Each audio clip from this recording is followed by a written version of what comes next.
அன்பிற்கினிய சகோதரர்களே, பெரியோர்களே, அல்லாஹ் சுப்ஹானஹு வ தஆலா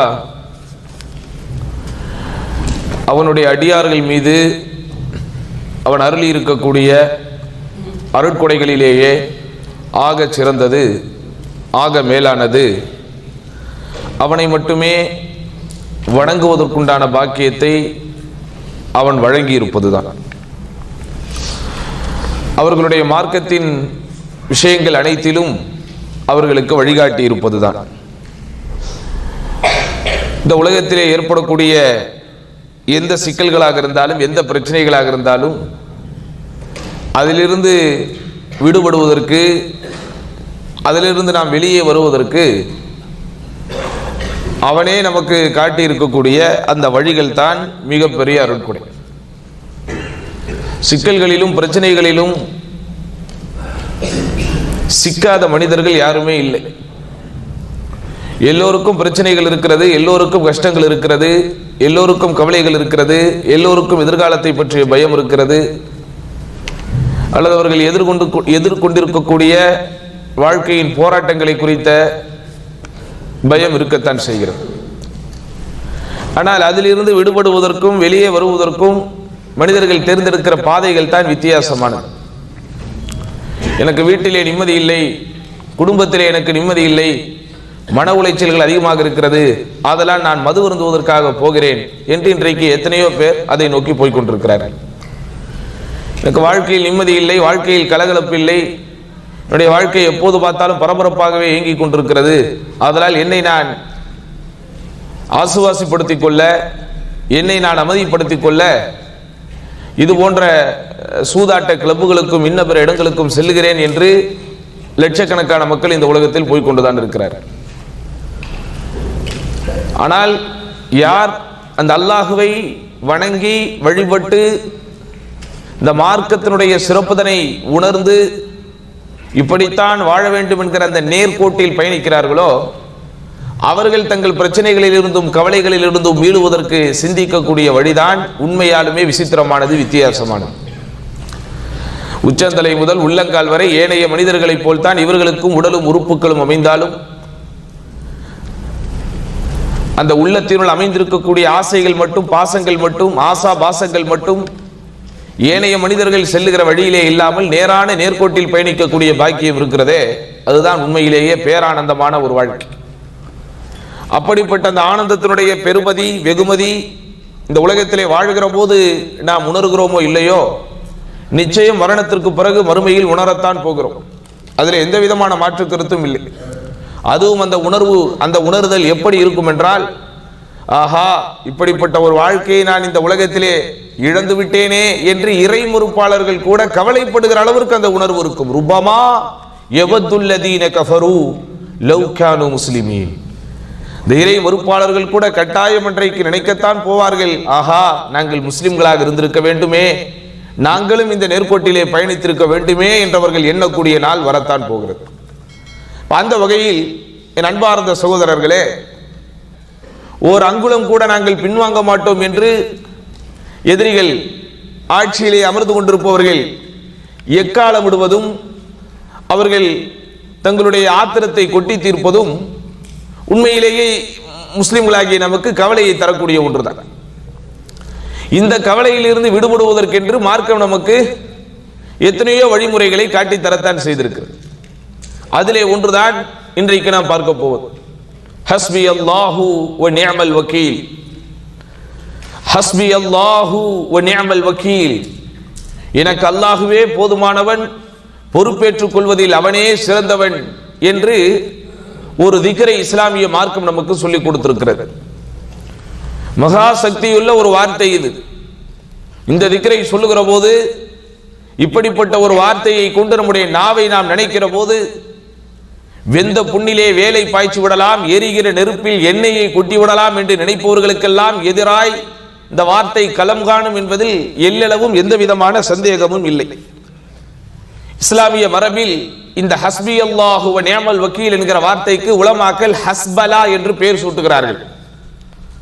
பிஸ்மில்லா என்பதற்கு பஸ்மலா என்றும், அல்ஹம்துலில்லா என்பதற்கு தஹ்மீத் என்றும், சுப்ஹானல்லாஹ் என்பதற்கு தஸ்பீஹ் என்றும் லா இலாஹ இல்லல்லாஹ் என்பதற்கு தஹ்லீல் என்றும் உலமாக்கள் பேர் சூட்டியிருக்கிறார்கள். அந்த வகையில் முஸ்லிம்களில் பெரும்பான்மையானவர்களால் கவனிக்கப்படாத அல்லது கணிக்கப்படாத அல்லது ஆழமும் நீளமும் உணரப்படாத இந்த ஹஸ்பி அல்லாஹு வ நிஅமல் வக்கீல் என்கிற சுருக்கமான திக்ருக்கு ஹஸ்பலா என்று பெயர் சூட்டப்பட்டிருக்கிறது.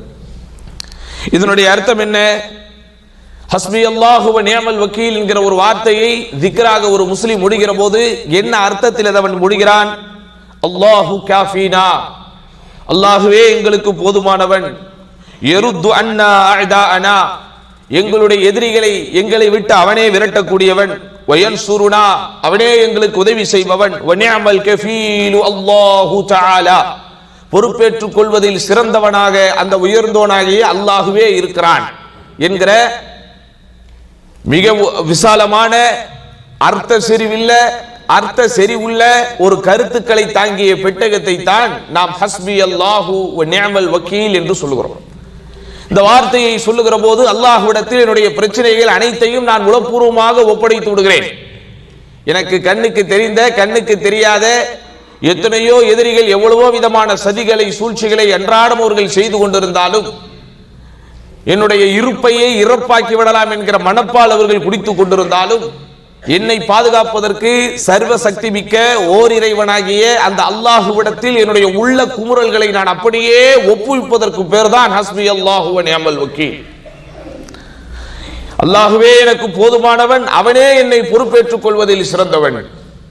ஆயுதம் இருக்கிறது, ராணுவம் இருக்கிறது, பெரும்பான்மை இருக்கிறது என்கிற அந்த திமிரில் எவ்வளவுதான் இவர்கள் ஆட்டம் போட்டுக் கொண்டிருந்தாலும் அவர்கள் யாரையெல்லாம் தங்களுக்கு உதவி புரிபவர்களாக அவர்கள் எண்ணிக்கொண்டிருக்கிறார்களோ அவர்களையும் சேர்த்தே படைத்து பரிபாலித்து ரட்சித்து பரிபக்குவப்படுத்தி பாதுகாத்துக் கொண்டிருக்கிற சர்வசக்தி மிக்க அந்த ஓரிறைவனாகிய அல்லாஹ், அவனுடைய உதவியை நான் உணர்ந்திருக்கிறேன், அவனுடைய உதவியை நான் வேண்டி நிற்கிறேன்.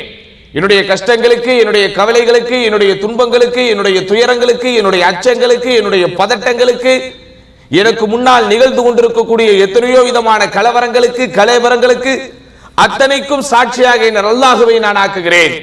எனக்கு உதவி செய்வதற்கு இந்த உலகத்தில் யாரும் இருந்தாலும் இல்லாவிட்டாலும் அல்லது உதவி செய்வதற்கு சில பேர் தயாராக வந்தாலும் அவர்களுடைய உதவி எங்கே எடுபடாமல் போனாலும் என்னையும் உன்னையும் விண்ணையும் மண்ணையும் படைத்து பரிபக்குவப்படுத்திக் கொண்டிருக்கிற அந்த அல்லாஹ் என்னை பாதுகாப்பதற்கு, எனக்கு உதவி செய்வதற்கு, இந்த எதிரிகளை அடித்து விரட்டுவதற்கு, இந்த விரோதிகளுடைய சூழ்ச்சிகளை சதிகளை சவக்குழியிலே அனுப்புவதற்கு, அவர்களுடைய புல்லாப்புகளையும் அவர்களுடைய பாசாங்குகளையும் இல்லாமலாக்குவதற்கு அல்லாஹ் போதுமானவன் என்று உரத்த குரலில் உள்ளத்தின் சத்தமாய் அவன் அந்த ஓர்முகத்தோடு அவன் ஒப்படைக்கிற போது உண்மையில் அல்லாஹ்வுடைய உதவி இறங்கத்தான் செய்ய போகிறது. அதில் எந்த விதமான மாற்று கருத்தும் இல்லை.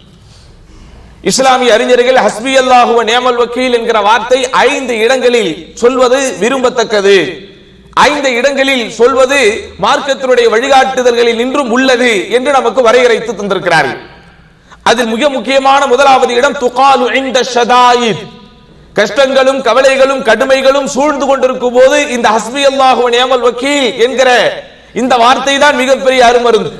இஸ்லாமிய மார்க்கத்தினுடைய அழகே காலை முதல் மாலை வரை, ஏன் இரவு உறங்க செல்லும் வரை, இரவு உறக்கத்திலிருந்து எழும்போது கூட எந்தெந்த நேரத்தில் எந்தெந்த சந்தர்ப்பத்தில் என்னென்ன பிரார்த்தனைகளை சொல்ல வேண்டும், என்னென்ன திக்ருகளை சொல்ல வேண்டும் என்று நமக்கு அழகான முறையில் மார்க்கம் வழிகாட்டி கொடுத்திருக்கிறது. அந்த வகையில் ஹஸ்பலா என்று அழைக்கப்படுகிற இந்த ஹஸ்பி அல்லாஹு வ நிஅமல் வக்கீல் என்கிற இந்த திக்ரை, இந்த இறை நினைவை, அல்லாஹ்வின் புறத்திலிருந்து ஆறுதலையும் ஆதரவையும் பெற்றுத் தருகிற மாமருந்தை நாம் சொல்ல தகுந்த இடங்களில் முதலாவது இடமாக உலமாக்கள் சொல்லி காட்டுவது இந்த ஷதாயித், கஷ்டங்களும் கடுமைகளும் சூழ்ந்து கொண்டிருக்கும் போது. நபிகள் நாயகம் ஸல்லல்லாஹு அலைஹி வஸல்லம் அவர்கள் ஒரு நாள் தம்முடைய தோழர்களுக்கு மத்தியில் இப்படி சொல்லுகிறார்கள், கைஃபா அன்அம், நான் எப்படி சந்தோஷமாக இருக்க முடியும்? வஸாஹிபுல் கர்னி கதில் தகமல் கர்ன், சூர் ஊதுவதற்கு தயாராக நியமிக்கப்பட்டிருக்கிற மலக்கு எதிர்பார்த்து காத்துக் கொண்டிருக்கிறார். எப்போது ஊதப்பட வேண்டும் என்கிற இறைவனின் அனுமதிக்காக எதிர்பார்த்துக் கொண்டிருக்கிறார். அல்லாஹ்வினுடைய அனுமதி அந்த மலக்கிற்கு வந்து விட்டால், அந்த நியமிக்கப்பட்டிருக்கிற அந்த பொறுப்பாளருக்கு வந்து விட்டால் உடனே அவர் எக்காலத்தை சூரை ஊதி விடுவார். ஊதி அடுத்த கணத்தில் உலகத்தில் இருக்கிற எல்லோரும் மூர்ச்சையாகி விடுவார்களே. இதை நினைத்து பார்க்கிற போது எப்படி என்னால் நிம்மதியாக ஆனந்தமாக சந்தோஷமாக இருக்க முடியும் என்று சஹாபாக்களிடத்திலே சகஜமாக ஒரு முறை நபிகள் நாயகம் ஸல்லல்லாஹு அலைஹி வஸல்லம் சொல்கிறார்கள். பெருமானார் ஸல்லல்லாஹு அலைஹி வஸல்லம் பெருங்கவலை எதிலே இருந்திருக்கிறது பார்த்தீர்களா? மறுமை வரப்போவதை எண்ணி உலகத்தில் இருக்கிற எல்லோரும் அந்த சூர் சத்தத்தை கேட்டவுடன் மூர்ச்சையாகி விழுவதை எண்ணி மறுமையின் மஹ்ஷர் மைதானத்திலே மீண்டும் அந்த சூர் ஊதப்படும் போது எழுந்து நிப்பாட்டப்படும் போது கேள்வி கணக்கிற்காக விசாரிக்கப்படுவார்களே, அதை எண்ணி பெருமானார் ஸல்லல்லாஹு அலைஹி வஸல்லம் வெளிப்படையாகவே சொல்லுகிறார்கள், கைஃப அன்அம், நான் எப்படி நிம்மதியாக இருக்க முடியும் என்று. இந்த செய்தி சொல்லப்பட்டவுடன் பெருமானார் ஸல்லல்லாஹு அலைஹி வஸல்லம் வாயில் இருந்த செய்தி வந்து விழுந்தவுடன் நபிகள் நாயகம் ஸல்லல்லாஹு அலைஹி வஸல்லம் திருவாயில் இருந்த அறிவுரையாய் அறமுறையாய் இந்த வார்த்தைகள் வெளிவந்து விழுந்தவுடன் சஹாபாக்கள் எல்லோருமே மிகப்பெரிய சிரமத்திற்கு ஆளாகிறார்கள். فَكَأَنَّ ذَلِكَ ثَقُلَ عَلَى أَصْحَابِ النَّبِيِّ صَلَّى اللَّهُ عَلَيْهِ وَسَلَّمَ. மறுமையை எண்ணி சூர் ஊதப்படுவதை எண்ணி உலகத்தில் இருக்கிற எல்லோரும் ஒரு நாள் மூர்ச்சையாகி விழுவார்கள் என்பதை எண்ணி பெருமானார் ஸல்லல்லாஹு அலைஹி வஸல்லம் சொன்ன வார்த்தையை கேட்டவுடன் சத்திய சஹாபாக்கள் அனைவருக்கும் இது ஒரு மிக பெரும் சுமையை பாரத்தை அவர்களுடைய உள்ளத்திலே ஏற்படுத்தி விட்டது. فَكَأَنَّ ذَلِكَ ثَقُلَ عَلَى أَصْحَابِ النَّبِيِّ. இது நபி ஸல்லல்லாஹு அலைஹி வஸல்லம் தோழர்களுடைய உள்ளங்களில் ஒரு மிக பெரும் பாரத்தை ஏற்படுத்தி விட்டது. பாரம் என்றால் புரிகிறதா சகோதரர்களே? அந்த பாரத்தை நாம் எடை போட்டு பார்க்க முடியாது. சராசரியாக ஒரு மனிதன் 70 கிலோ அல்லது 80 கிலோ இருக்கிறான் என்றால் ஒரு மிகப்பெரிய பாரம் அவனுடைய உள்ளத்திலே வந்து விட்டது என்பதனால் அந்த பாரத்தை என்ன செய்ய முடியாது, வெயிட் போட்டு பார்க்க முடியாது. படித்து முடித்து விட்டு வேலைக்காக எதிர்பார்த்து கொண்டிருக்கிற இளைஞர்களுடைய நெஞ்சங்களில் ஒரு விதமான பாரம் இருந்து கொண்டே இருக்கும். திருமண வயதை தாண்டியும் திருமணத்திற்காக மாப்பிள்ளை அமையாமல் இருக்கும் போது அந்த மணமகளின் அவளுடைய பெற்றோர்களுடைய உள்ளத்தில் ஒரு பாரம் இருந்து கொண்டே இருக்கும். திருமணமாகி குழந்தைகளுக்காக எதிர்பார்த்துக் கொண்டிருக்கும் போது சில ஆண்டுகள் கழியும் போது 5 ஆண்டுகள் 6 ஆண்டுகள் 7 ஆண்டுகள் 8 ஆண்டுகள் என்று உருண்டு செல்லும் போது இன்னும் நமக்கு குழந்தை பாக்கியம் இல்லையே என்பதை எண்ணுகிற போது அந்த தம்பதிகளுடைய உள்ளத்தில் அந்த தம்பதிகளுடைய மனதில் ஒரு விதமான பாரம் இருந்து கொண்டே இருக்கும். இதுதான் உலகத்தின் நிகழ்வு, உலகத்தின் இயல்பு. ஆனால் சஹாபாக்களை பொறுத்தவரைக்கும் இந்த உலகத்தின் துன்பங்கள் அது தூணாகவே விழுந்தாலும் தூசியை போல் தட்டிவிட்டு போகுபவர்கள். அவர்களை பொறுத்தவரைக்கும் மனதில் ஆகப்பெரிய பாரமாக இருப்பது மறுமையை எண்ணித்தான். உடனே நபி ஸல்லல்லாஹு அலைஹி வஸல்லம் சொன்ன இந்த செய்தி அவர்கள் உள்ளத்தில் பாரமாக இருப்பதை பெருமானார் ஸல்லல்லாஹு அலைஹி வஸல்லம் பார்த்த உடனேயே புரிந்து கொள்கிறார்கள். எல்லோரும் கஷ்டத்திலும் கவலையிலும் ஒரு பெரும் கொண்ட துன்பத்திலும் மாபெரும் பாரத்தை சுமந்து கொண்டிருக்கக்கூடிய ஒரு உணர்விலும் இருப்பதை உணர்ந்த போது ரசூல் ஸல்லல்லாஹு அலைஹி வஸல்லம் சொல்கிறார்கள், குலு ஹஸ்புனல்லாஹு வ நிஅமல் வக்கீல் வ அலல்லாஹி தவக்கல்னா. நீங்கள் கஷ்டங்களை உணர்கிற போது, சங்கடங்களை உணர்கிற போது, கடுமைகளை பார்க்கிற போது, நெருக்கடிகளை பார்க்கிற போது எங்களுக்கு அல்லாஹ்வே போதுமானவன், பொறுப்பேற்றுக் கொள்வதில் அல்லாஹ்வே சிறந்தவன், அவன் மீதே நாங்கள் முழு பொறுப்பு சாட்டி இருக்கிறோம் என்று சொல்லுங்கள் என்று பெருமானார் ஸல்லல்லாஹு அலைஹி வஸல்லம் சொன்ன இந்த செய்தி திர்மிதி என்கிற ஹதீஸ் நூலிலே இடம்பெற்றிருக்கிறது. இந்த செய்தியை வைத்து உலமாக்கள் நமக்கு கொடுக்கிற விளக்கம் என்ன? கஷ்டங்கள் உங்களை சூழ வருகிற போது, கடுமைகளை நீங்கள் பார்க்கிற போது, நெருக்கடி நிலை, ஒரு விதமான நெருக்கடி நிலை உங்களை சுற்றிலும் பிரகடனப்படுத்துவதை நீங்கள் பார்க்கிற போது ஹஸ்புனல்லாஹு வ நிஅமல் வக்கீல், எங்களுக்கு அல்லாஹ்வே போதுமானவன், பொறுப்பேற்றுக் கொள்வதில் அவனே சிறந்தவன் என்கிற வார்த்தையை சொல்லுங்கள். இரண்டாவது இடம் என்ன? துகாலு லிரத்தி கைதில் அஅதா, எதிரிகளுடைய சூழ்ச்சியை விரட்டி அடிப்பதற்காக சொல்லப்படுகிற வார்த்தை ஹஸ்பி அல்லாஹு வ நிஅமல் வக்கீல். என் அன்பார்ந்த இஸ்லாமிய பெருமக்களே, இன்றைக்கு நமக்கு எதிராக பின்னப்பட்டிருக்கக்கூடிய சதிவலைகள், இன்றைக்கு நமக்கு எதிராக இயற்றப்பட்டிருக்கக்கூடிய சூழ்ச்சிகளை எல்லோரும் அறிந்து வைத்திருக்கிறோம், உணர்ந்து வைத்திருக்கிறோம். இந்த சதி வலைகளிலிருந்து நம்மை காப்பாற்றக்கூடிய பெரும் கோஷம் இதுதான் என்பதை முதலிலே உணருங்கள். இதுதான் அல்லாஹ்விடத்தில் அவனுடைய அருளை நமக்கு பெற்றுத்தரக்கூடிய கோஷம் என்பதை மறந்து விடாதீர்கள். நபிகள் நாயகம் ஸல்லல்லாஹு அலைஹி வஸல்லம் அவர்கள் இதைத்தான் நமக்கு சொல்லி காட்டுகிறார்கள். இப்னு அப்பாஸ் ரலியல்லாஹு அன்ஹு அவர்கள் அறிவிக்கிறார்கள், கான ஆகிர கௌலி இப்ராஹீம் ஹீன உல்கிய ஃபின்னார் ஹஸ்பியல்லாஹு வ நிஅமல் வக்கீல். இப்ராஹிம் அலைஹிஸ்ஸலாம் அந்த நெருப்பில் தூக்கி வீசப்படும் போது கடைசியாக அவர்கள் சொன்ன வார்த்தை ஹஸ்பியல்லாஹு வ நிஅமல் வக்கீல். இதை விட ஒரு பெரிய உதாரணம் வேண்டாம், இதை விட ஒரு பெரிய விளக்கம் வேண்டாம். யோசித்து பாருங்கள், இறை தூதர் இப்ராஹிம் அலைஹிஸ்ஸலாத்து வஸ்ஸலாம் அவர்களுக்கு எப்படிப்பட்ட பாரதூரமான பாரிய சதிகள் இன்றைக்கு பின்னப்பட்டது. என்ன தவறு செய்தார் இப்ராஹிம் நபி? என்ன தப்பு செய்தார்கள் இப்ராஹிம் அலைஹிஸ்ஸலாம்? சிலைகளை வணங்கக்கூடாது, சிற்பங்களை வணங்கக்கூடாது, உங்கள் கைகளாலேயே உருவாக்கப்பட்டிருக்கிற கற்களை வணங்கக்கூடாது என்று பகுத்தறிவு பேசியதனால் படைத்த இறைவனை பற்றி சொன்னதனால், சிலைகளால் பேச முடியாது, நீங்கள் பேசுவதை கேட்க முடியாது என்கிற அந்த உண்மையான வாதத்தை எடுத்து வைத்த ஒரே காரணத்தினால் நம்ரூது மன்னனும் அவன் தன் சகாக்களும் இப்ராஹிம் அலைஹிஸ்ஸலாத்து வஸ்ஸலாம் அவர்களை நெருப்பு குண்டத்திலே தூக்கி போடுவதற்கு தயாரானார்கள். பயப்படவில்லையே, பதட்டமடையவில்லையே. அவர்களுக்கு நன்றாக தெரியும் அல்லாஹ் இருக்கிறான், அவன் நம்மை பாதுகாப்பான். அந்த உளப்பூர்வமான எண்ணம் அவர்களுடைய உள்ளத்தை ஆக்கிரமித்ததனுடைய விளைவு கொஞ்சம் கூட தயங்காமல் மயங்காமல் கலங்காமல் அங்கே சொன்னார்கள், ஹஸ்பி அல்லாஹு வ நிஅமல் வக்கீல். எங்களுக்கு எனக்கு அல்லாஹுவே போதுமானவன், அவனே பொறுப்பேற்றுக் கொள்வதில் சிறந்தவன். அதே போன்ற ஒரு சந்தர்ப்பம் அகிலத்தில் இருக்கக்கூடிய அண்ணல பெருமானார் நபிகள் நாயகம் ஸல்லல்லாஹு அலைஹி வஸல்லம் வாழ்விலும் நடக்கிறது. பயங்கரமான ஒரு சந்தர்ப்பம், ஒரு சம்பவம் ரசூலுல்லாஹ்வுடைய வாழ்க்கையிலும் நடக்கிறது. அதையும் இப்னு அப்பாஸ் ரலியல்லாஹு அன்ஹு அவர்கள் தொடர்கிறார்கள். வ அம்மா நபியுனா ஸல்லல்லாஹு அலைஹி வஸல்லம் இன்னஹு லம்மா மர்ர ரக்புன் பிரசூலில்லாஹி வ அஸ்ஹாபுஹு வ ஹும் பிஹம்ராஇல் அஸதி. ஹம்ராஉல் அஸத் என்கிற இடத்தில் ஒரு யுத்தம் நடப்பதற்குண்டான சூழல் இருந்தது. அது என்ன யுத்தம் தெரியுமா? நபிகள் நாயகம் ஸல்லல்லாஹு அலைஹி வஸல்லம் அவர்களுடைய பல் உடைக்கப்பட்டது. பெருமானார் ஸல்லல்லாஹு அலைஹி வஸல்லம் தலையில் காயம் ஏற்படுத்தப்பட்டது. நபிகள் நாயகம் ஸல்லல்லாஹு அலைஹி வஸல்லம் பூவுடல் ரத்தம் பார்த்தது. ஹம்ஸா இப்னு அப்துல் முத்தலிப் ரலியல்லாஹு அன்ஹு போன்ற 70 நபி தோழர்கள் கொல்லப்பட்ட அந்த மாபெரும் உஹது யுத்தத்தினுடைய அடுத்து நடந்த ஒரு சின்ன ஒரு சம்பவம் தான் ஹம்ராஉல் அஸத். அபூ சுஃபியானுடைய தலைமையில் அன்றைக்கு அவர் இஸ்லாமிய மார்க்கத்தை ஏற்காமல் இருந்தால், எதிரிகளுடைய படைக்கு தலைமை தாங்கக்கூடியவராக இருந்தார். நபி ஸல்லல்லாஹு அலைஹி வஸல்லம் படைக்கு ஒரு பெரும் பின்னடைவு இன்றைக்கு ஏற்படுத்துவதற்கு அவர் காரணமாய் விளங்கினார். 70 நபித்தோழர்கள் அங்கே கொல்லப்பட்டார்கள். 70 நபித்தோழர்கள் அங்கே ஷஹாதத்தை அடைந்தார்கள். மிகப்பெரிய கஷ்டம், மிகப்பெரிய கவலை, மிகப்பெரிய பின்னடைவு பெருமானார் ஸல்லல்லாஹு அலைஹி வஸல்லம் அவர்களையும் அவர்கள் தம் தோழர்களையும் இன்றைக்கு ஆக்கிரமித்திருந்தது. ஆனா போர் முடிஞ்ச கொஞ்ச நேரத்தில் எல்லோரும் திரும்பி வந்து கொண்டிருக்கக்கூடிய அந்த சூழ்நிலையில அவர்களுக்கு செய்தி ஒன்று சொல்லப்படுகிறது. அபூ சுஃபியான் இன்னும் படையை திரட்டிக் கொண்டு தயாராகத்தான் இருக்கிறார். அபூ சுஃபியான் படையை திரட்டிக் கொண்டு இன்னும் தயாராகத்தான் இருக்கிறார் என்று கொஞ்சம் சிந்தித்து பாருங்கள். இதுதான் வெந்த புண்ணிலே வேலை பாய்ச்சுவது, இதுதான் எரிகிற நெருப்பில் எண்ணெயை ஊற்றுவது. இப்போதுதான் ஒரு போர்க்களம் முடிந்து 70 பேரை இழந்து பெருமானார் ஸல்லல்லாஹு அலைஹி வஸல்லம் பூவுடலில் ரத்தம் கசிந்து சொல்லடா துயரங்களை கண்டுவிட்டு வந்து கொண்டிருக்கிறார்கள். பெருமானார் ஸல்லல்லாஹு அலைஹி வஸல்லம் அவர்களுக்கு அன்று வரை அரணாய் திகழ்ந்த ஹம்ஸா இப்னு அப்துல் முத்தலிப் அன்றைக்கு தான் இழந்திருக்கிறார்கள். அவ்வளவு பெரிய பாதிப்பின் ரணம் ஆறுவதற்கு முன்பு மலக்குமார்கள் மூலம் பெருமானார் ஸல்லல்லாஹு அலைஹி வஸல்லம் செய்தி ஒன்று சொல்லப்படுகிறது. நீங்க வந்து ஆயுதத்தை இறக்கிட்டீங்க, ஆனால் மலக்குமார்கள் அங்கே ஆயுதத்தை இறக்கவில்லை, நீங்கள் உடனே திரும்புவதற்கு தயாராகிறீர்கள். திரும்புவதற்கு தயாராகும் போது அங்கே படையிலே இருக்கக்கூடிய அத்துணை பேருக்கும் ஒரு பதட்டத்தை ஏற்படுத்துகிற விதத்தில், போர்க்களம் கொண்ட அத்துணை பேருக்கும் அன்றைக்கு ஒரு அச்சத்தையும் கவலையும் ஏற்படுத்துகிற விதத்தில் அன்றைக்கு அவர்களுக்கு சொல்லப்படுகிறது. அல்லாஹ் அதை திருமறை குர்ஆனின் 3வது அத்தியாயத்தில் 173வது வசனத்திலே சொல்லி காட்டுகிறான். இன்னன் நாஸ கது ஜமஊ லகும், இன்னன் நாஸ கது ஜமஊ லகும். மக்கள் எல்லாம் உங்களை களம் காணுவதற்காக, உங்களோடு போர் செய்வதற்காக ஒன்று திரண்டு விட்டார்கள். ஃபக்ஷௌஹும், அவர்களுக்கு நீங்கள் அஞ்சு விடுங்கள், அவர்களுக்கு நீங்கள் அஞ்சு விடுங்கள். இந்த வார்த்தை அப்படியே வெளிப்படையா சொல்லப்படுது.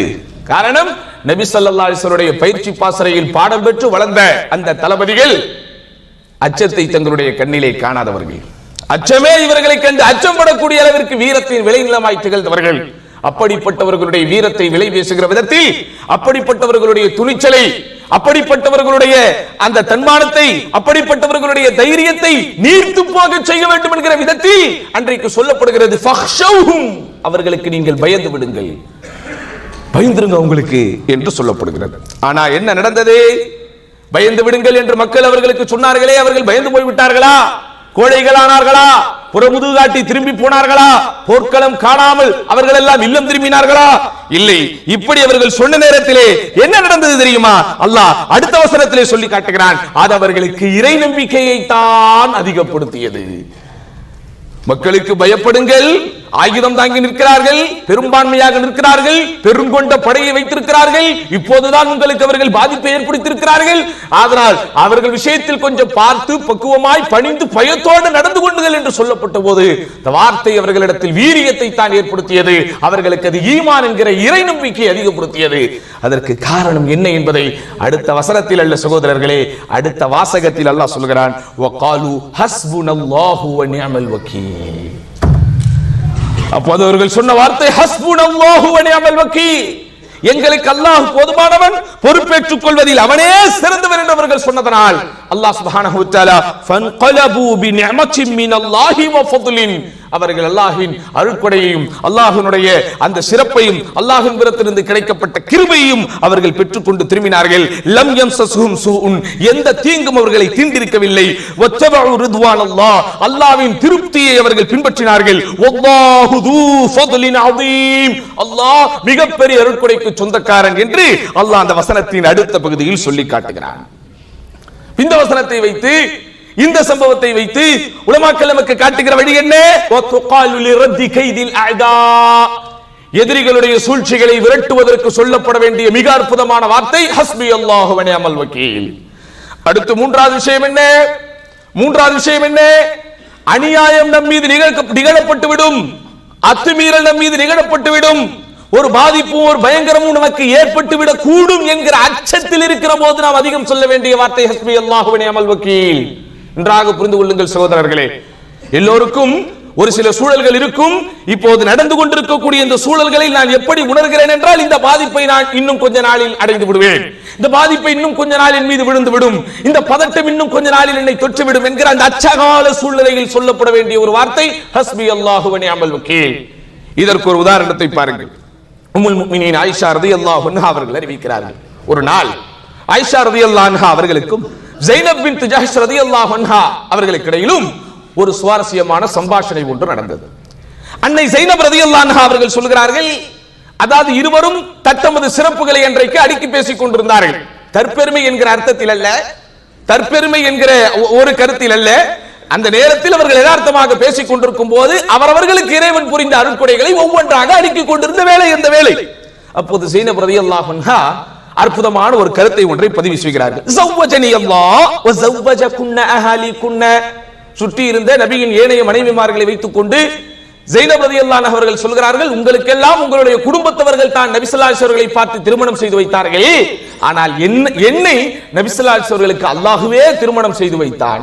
உண்மைதான், நபி ஸல்லல்லாஹு அலைஹி வஸல்லம் அவர்களுக்கும் ஸைனப் பின்த் ஜஹ்ஷ் ரலியல்லாஹு அன்ஹா அவர்களுக்கும் இடையே நடைபெற்ற திருமணம் என்பது அது இறைவன் ஏற்படுத்திய ஒரு நிச்சயம், அதை அவர்கள் சொல்கிறார்கள்.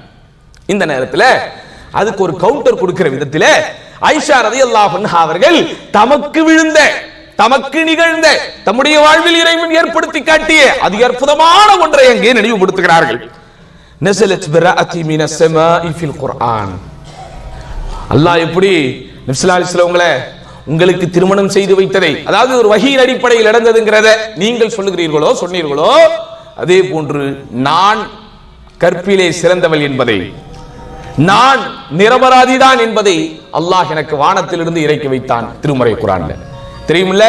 நபி ஸல்லல்லாஹு அலைஹி வஸல்லம் அவருடைய அன்பு மனைவி அன்னை ஆயிஷா ரலியல்லாஹு அன்ஹா ஒரு முறை அநியாயமான முறையில், அபாண்டமான முறையில் என்ன செய்யப்பட்டாங்க?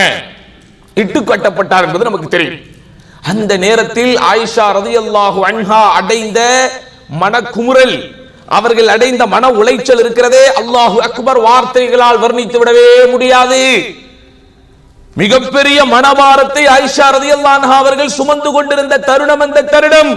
ஒட்டுமொத்த முஸ்லிம்களும், மதீனாவிலே இருக்கிற ஒட்டுமொத்த முஸ்லிம்களும் தன்னுடைய வாழ்வில் நடைபெற்ற மிகப்பெரிய காயத்திற்குரிய ஒரு காலமாக கருதப்பட்ட சூழ்நிலை. அந்த சூழ்நிலை நயவஞ்சகர்கள் ஈரை பேனாக்கி, பேனை பெருச்சாலியாக்கி, அபாண்டமான முறையில் அன்னை ஆயிஷா ரலியல்லாஹு அன்ஹா அவர்களை கலங்கப்படுத்துகிற விதத்தில், அவர்களுடைய கற்பை விலை பேசுகிற விதத்தில் மோசமான முறையில் பேசிக் கொண்டிருந்த தருணம் அந்த தருணம். நபி ஸல்லல்லாஹு அலைஹி வஸல்லம் அவர்களால் கூட இயல்பாக இருக்க முடியாத அளவிற்கு, பெருமானார் ஸல்லல்லாஹு அலைஹி வஸல்லம் அவர்களுக்கு கூட துக்கம் தொண்டையை விற்கக்கூடிய அளவிற்கு அன்னலார் ஸல்லல்லாஹு அலைஹி வஸல்லம் அவர்களே அன்னை அவர்களை பார்த்துவிட்டு நீங்கள் உங்கள் அன்னை தந்தை வீட்டிற்கு சென்று விடுங்கள் என்று சொல்லக்கூடிய அளவிற்கு உண்டான ஒரு சூழல் என்றால் பார்த்துக் கொள்ளுங்கள். அது அப்படியே அவங்க நினைவுபடுத்தும் போது அந்த நேரம், அந்த சம்பவம், அந்த சபை அப்படியே ஒரு விதமான உணர்ச்சிகரமான ஒரு சூழலுக்கு போய்விடுகிறது. ஆயிஷா ரலியல்லாஹு அன்ஹா அப்படி சொன்னது அங்கே சுற்றி இருக்கக்கூடிய அத்துணை பேருக்கும் ஒரு விதமான உணர்ச்சியினுடைய உச்சியில் அவர்கள் இருக்கக்கூடிய அளவிற்கு ஒரு சூழ்நிலை, உறைந்து போகக்கூடிய ஒரு சூழ்நிலை ஏற்பட்டுச்சு. அப்போ அந்த சம்பவத்திலே தொடர்கிறார்கள்.